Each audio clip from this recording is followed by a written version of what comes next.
No decorrer de audiência pública realizada no Senado Federal, com vistas a debater exorbitâncias, excessos e ilegalidades de Alexandre de Moraes, do STF e do TSE, o senador Marcos Rogério lembrou a importância de restabelecer a democracia. Ele apontou: não é demais recordar a frase de Winston Churchill, segundo a qual a democracia é a pior forma de governo, exceto todas as demais. Portanto, não há sistema algum de governo que seja perfeito, mas a democracia é o menos imperfeito de todos. A democracia, como temos no mundo ocidental, tem forte inspiração da Grécia Antiga. Nascia ali o governo do povo. Não se tem melhor modelo de sistema democrático que a tripartição de poderes, idealizada pelo francês Montesquieu. O senador lembrou: o exercício da democracia decorre do funcionamento harmônico e independente entre os poderes. O que a sociedade quer, ao fim e ao cabo, é viver tranquila. Quando o povo precisa deixar o seu curso de vida normal e sair às ruas e acampar em busca de democracia, é porque os poderes constituídos falharam. Marcos Rogério acrescentou: a democracia existe quando o povo vê atendidos seus anseios de forma justa através dos poderes constituídos. Os maiores a democracia existem quando os membros dos poderes fazem mau uso do poder que detêm, distorcendo ou partindo para excessos. Não há democracia se os poderes não funcionarem bem nos limites de suas competências. O senador apontou que a classificação de atos como antidemocráticos, inventada pelo ministro Alexandre de Moraes para perseguir seus desafetos, se aplica perfeitamente aos atos do próprio ministro. Se podemos qualificar atos antidemocráticos, os piores e mais graves são os praticados pelos poderes. O mau uso do poder é o pior à democracia. Quando o judiciário usurpa o poder legislativo e legisla através de suas decisões, pratica um terrível ato antidemocrático. Quando o judiciário, insatisfeito com o resultado das urnas, passa a se contrapor ao mandatário eleito, fere a democracia. Em 2018, o povo elegeu um presidente de direita. O establishment aceitou a eleição do presidente Jair Bolsonaro? O senador Marcos Rogério explicou: a crise que vivenciamos hoje de poder institucional é reflexo da falta de respeito aos limites constitucionais. Quando se extrapola os limites constitucionais, em claro avanço no modelo progressista, com ativismo desenfreado, temos esse cenário. O povo não está na rua apenas pelo que aconteceu nas eleições. É reflexo de uma sequência de equívocos, atropelos, desrespeito aos parâmetros constitucionais. Quando o judiciário resolve fazer política, pratica atos antidemocráticos. O quadro é grave. O senador previu que a história reconhecerá os excessos e os extremos abusos do direito. Ele afirmou: nas escolas de direito, esse período será revisitado como um período de vergonha e desonra para a história do Brasil. O juiz precisa se manter equidistante das partes. Vivemos censura dos meios de comunicação. Estamos assistindo à escalada de um poder que não respeita nem mesmo a garantia constitucional da imunidade parlamentar. Apoiadores do presidente Jair Bolsonaro e pessoas que apenas têm um discurso diferente do imposto pelo cartel midiático vêm sendo perseguidos, em especial pelo judiciário. Além dos inquéritos conduzidos pelo ministro Alexandre de Moraes do Supremo Tribunal Federal, também o ex-corregedor do Tribunal Superior Eleitoral, Luiz Felipe Salomão, criou seu próprio inquérito administrativo e ordenou o confisco da renda de sites e canais conservadores, como Bárbara, do canal Te Atualizei, e a Folha Política. Toda a receita gerada pelo nosso jornal, desde 1º de julho de 2021, está bloqueada por ordem do TSE, com o aplauso dos ministros Luiz Roberto Barroso, Alexandre de Moraes e Edson Fachin. Há mais de 16 meses, toda a renda do nosso trabalho vem sendo retida sem qualquer previsão legal. Sem a possibilidade de receber a renda de seu trabalho, o jornal corre o risco de fechar. Se você apoia o trabalho da Folha Política e pode ajudar, use o QR Code que está visível na tela para doar qualquer quantia ou use o código ajude@folhapolitica.org.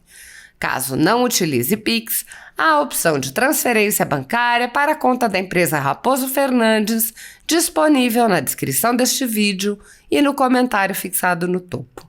Há 10 anos, a Folha Política faz a cobertura da política brasileira, mostrando atos, pronunciamentos e eventos dos três poderes, quebrando a espiral do silêncio imposta pelo cartel de mídia que quer o monopólio da informação. Pix ajude@folhapolitica.org. Assista. Senadores, deputados e deputadas, a todos que acompanham essa sessão da comissão, em nome do Magno Malta, que aqui está, cumprimentar todos os senadores eleitos para o próximo período, né, bem como os deputados que aqui estão também.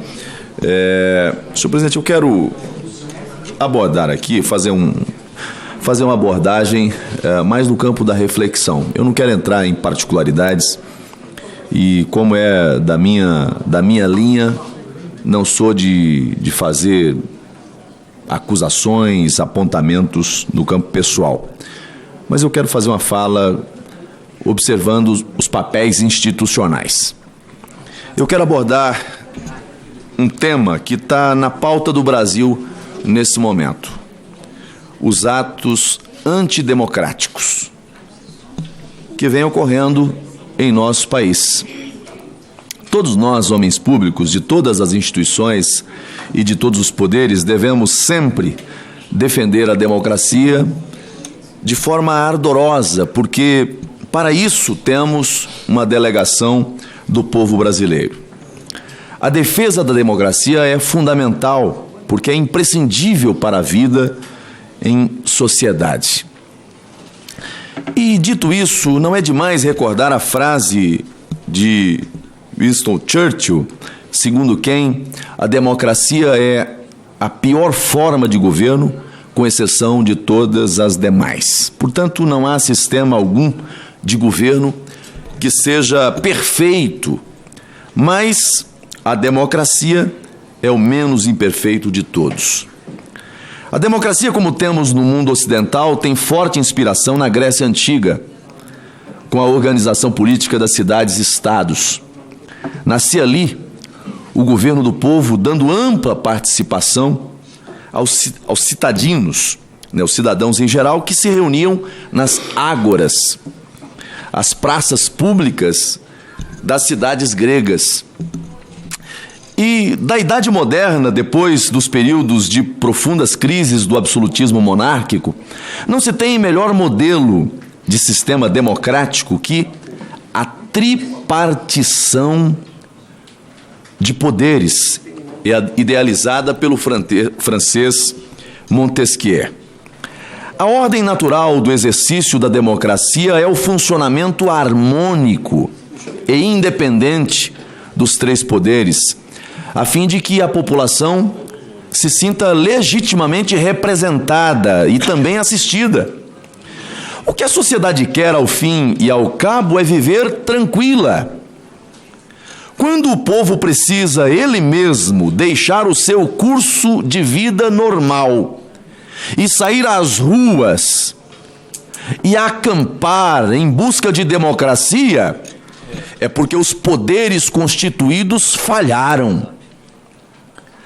A verdadeira democracia existe quando o povo, força originária do poder, vê seus anseios atendidos de forma justa através dos poderes constituídos: o legislativo, o executivo e o judiciário. Portanto, os maiores atentados à democracia existem quando os membros desses poderes fazem mau uso do poder que detêm, distorcendo ou partindo para os excessos. Ou quando deixam de usar legitimamente a força autorizativa que possuem, originada nos mandos que receberam do povo, direta ou indiretamente. Os membros do Legislativo, do Executivo e do Judiciário não são mandantes, mas mandatários, representantes do povo. Não há democracia, portanto, senhor presidente, se os poderes não funcionarem bem nos limites de suas competências. Portanto, se queremos identificar e qualificar atos antidemocráticos, os piores e mais graves são aqueles praticados no âmbito dos poderes constituídos pelo povo. O mau uso do poder é o pior atentado à democracia. Os poderes precisam funcionar e funcionarem bem. Em uma república, embora não haja hierarquia entre os poderes, a Constituição lista em ordem, em primeiro lugar, o poder legislativo. Aqui no plano federal, o Congresso Nacional é o que detém o poder de legislar, Câmara e Senado, onde estamos nós, deputados federais e senadores. Quando o Poder Judiciário usurpa a competência do Poder Legislativo e legisla através de suas decisões, pratica um terrível ato antidemocrático. Quando o Judiciário, insatisfeito com o resultado das urnas, alia-se às ideologias do espectro político rejeitado pelo povo e passa a atender-lhe para se contrapor ao mandatário eleito, fere de morte a democracia. Um trágico ato antidemocrático. Em 2018, o povo brasileiro foi às urnas e elegeu um presidente do espectro político de direita, demonstrando sua escolha por uma ideologia conservadora. Não é diferente com a majoritária formação do parlamento brasileiro, aliás, reforçado na última eleição dentro dessa mesma linha. Vivemos há muito tempo, senhor presidente, em nosso país, inequívocas manifestações de insatisfação com o resultado das urnas a partir de autoridades que têm assento nos altos poderes da República, principalmente no âmbito do judiciário. Repito, pergunto aqui, o establishment aceitou a eleição do presidente Jair Messias Bolsonaro? Não. O resultado das urnas não é questionado de agora, já é de há muito. E só agora há ato antidemocrático? Aí, garoto. Quando um magistrado rejeita e reprova o povo, expressa pelo parlamento e prega o progressismo ideológico, por exemplo, está praticando um abjeto ato antidemocrático. Então, como é possível agora censurar o povo originário do poder, quando este manifesta sua insatisfação com o sistema eleitoral, se os detentores do poder, que deveriam ser imparciais, o fazem através do próprio poder que receberam do povo? Isso não seria uma clara contradição e profunda hipocrisia? São antidemocráticos, portanto, todos os atos verbais ou escritos de membros de poder, qualquer que seja, que se apresentam contra os valores definidos pelo povo brasileiro, legitimamente depositado nas urnas. 15 segundos. O progressismo judicial, senhor presidente, é uma das maiores manifestações de atos antidemocráticos vistas nos últimos anos em nosso país. Talvez boa parte da crise que nós vivenciamos hoje, crise de poder, crises institucionais, seja reflexo justamente, deputado Osmar Terra, dessa falta de respeito aos ditames constitucionais, aos limites constitucionais. Quando se extrapola os limites constitucionais num claro avanço nesse modelo progressista, nesse ativismo desenfreado, nós temos o cenário que nós temos hoje. O povo na rua não é em razão apenas do que aconteceu nas eleições no ano de 2022.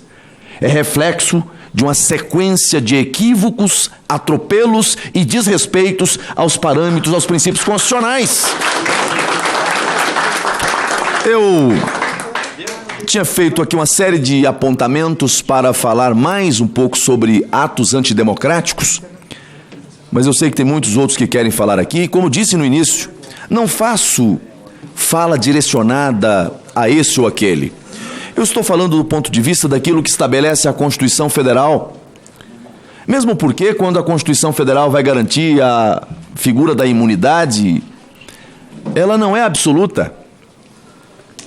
No campo penal, no campo civil, tem a previsão. Mas no campo, dentro do parlamento, nós temos instrumentos, Osmar. Eu, a vida toda, atuei dentro da Câmara dos Deputados, no Conselho de Ética da Câmara dos Deputados. Sei qual é o papel do Conselho de Ética, que muitas das vezes se omite. E, em razão disso, o outro poder se vê no direito de avançar sobre prerrogativa que é desse poder, e aí fica essa gangorra, essa queda de braço que tem levado o Brasil a uma crise na sequência de outra. Então, nós vivemos sim uma crise de poder. Vivemos sim uma crise onde não se respeita limites constitucionais. Eu vou apenas sublinhar mais um aspecto. Veja, o Poder Judiciário deve ser inerte. E eu estou fazendo aqui uma fala, nós estamos na casa do Parlamento, na casa revisora do Parlamento brasileiro. O Poder Judiciário deve ser inerte. Não pode se mover com paixão política ou ideológica. Aliás, essa fala eu fiz há dias atrás, quando da sabatina de ministros sendo sabatinados para compor as bancadas do STJ aqui em Brasília. Tem que ser inerte. A inércia dos órgãos jurisdicionais é uma característica básica da jurisdição, um princípio constitucional, um postulado da verdadeira democracia. Quando o judiciário resolve fazer política, passa a praticar atos antidemocráticos. Ou não? Como temos visto, infelizmente, seguidas vezes em nosso país. O quadro, senhor presidente, é grave e nós precisamos ter esse olhar. Não só o parlamento, o próprio judiciário, por parte de seus membros, precisa fazer autocrítica. Precisa olhar para dentro de suas instituições, e aí é preciso separar aqui figuras que compõem o poder do poder em si. Eu sou defensor do modelo estabelecido de tripartição de poderes. Eu sou defensor do modelo constitucional brasileiro. Eu defendo instituições. Eu defendo o parlamento. Eu defendo o poder judiciário. Eu defendo o poder executivo. A presidência da República, são poderes constituídos. Mas os poderes são geridos, administrados por pessoas. E talvez em algum tempo da história do Brasil, esse período que nós estamos vivendo hoje, nas escolas especialmente de direito, será um período revisitado para ser lembrado como um período de vergonha e desonra para a história do Brasil. Repito, o juiz, e quando eu falo de juiz, não estou fazendo ofensas pessoais a quem quer que seja. O juiz é o que a gente aprende lá desde o IED, né? No estudo no curso de Direito. Precisa se manter equidistante das partes. Vivemos tempos, veja, de censuras aos meios de comunicação. Aliás, ontem me preocupou muito, e peço aqui a atenção especialmente dos senadores, porque a matéria está no Senado, me preocupou muito ontem um conjunto de matérias, de medidas que foram apresentadas como propostas de inovação legislativa que caminham no campo da censura legal.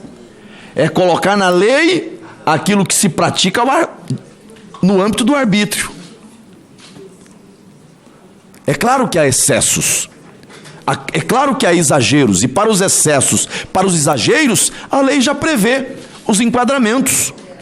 Agora, em razão dos excessos, em razão dos exageros, você criar um novo ordenamento para simplesmente instituir no Brasil de vez a censura ao cidadão, a censura ao parlamentar, castrar o parlamentar de suas prerrogativas, é diminuir a estatura do mandato parlamentar. Não se pode aceitar. Eu concluo aqui, senhor presidente, dizendo que estamos assistindo à escalada de um poder que não respeita nem mesmo a garantia constitucional da imunidade parlamentar. E a gente precisa olhar para isso. Eu já disse da tribuna do Senado, ao defender a liberdade para manifestação de pensamento de quem discordo do que fala. Na Câmara dos Deputados, quando fui deputado no Conselho de Ética, tive que defender parlamentares que eu não concordava com uma vírgula do que ele falava. Mas lá no Conselho de Ética da Câmara dos Deputados, tive que defender o legítimo direito dele de dizer aquilo que eu não concordo, mas é direito dele se manifestar. Parlar é isso. Então eu separo as minhas convicções pessoais, as minhas convicções religiosas, as minhas convicções ideológicas daquilo que é prerrogativa parlamentar. O exercício parlamentar precisa ser pleno e para isso ele não pode ser objeto de controle nem desse e nem daquele outro poder. Havendo excessos, na medida do excesso, se enquadre e de maneira especial no âmbito do parlamento. No âmbito do parlamento. No âmbito dos conselhos de ética. Eu vou aqui, mais uma vez, concluir dizendo que nós precisamos repelir a violência e o cerceamento de direitos de outros, como o direito de ir e vir, agir na defesa da ordem social. Nisso nós concordamos. Hoje o Brasil vive situações aqui ou acolá que desafiam a lei e a ordem, é verdade. Agora, não se pode colocar na mesma situação, na mesma posição jurídica, àqueles que estão fazendo movimentos, aqueles que estão se manifestando legitimamente, com o abrigo, com a proteção da nossa Constituição Federal. E hoje tenta se misturar. Às vezes pega uma situação pontual que extrapola para tentar contaminar todo o resto. Isso não. Eu não estimulo o movimento. Ninguém nunca me viu estimulando o movimento aqui no Senado ou em qualquer outro lugar. Agora, como alguém que defende a Constituição, eu preciso dizer que aqueles que estão fazendo abrigados, protegidos pela Constituição Federal do Brasil.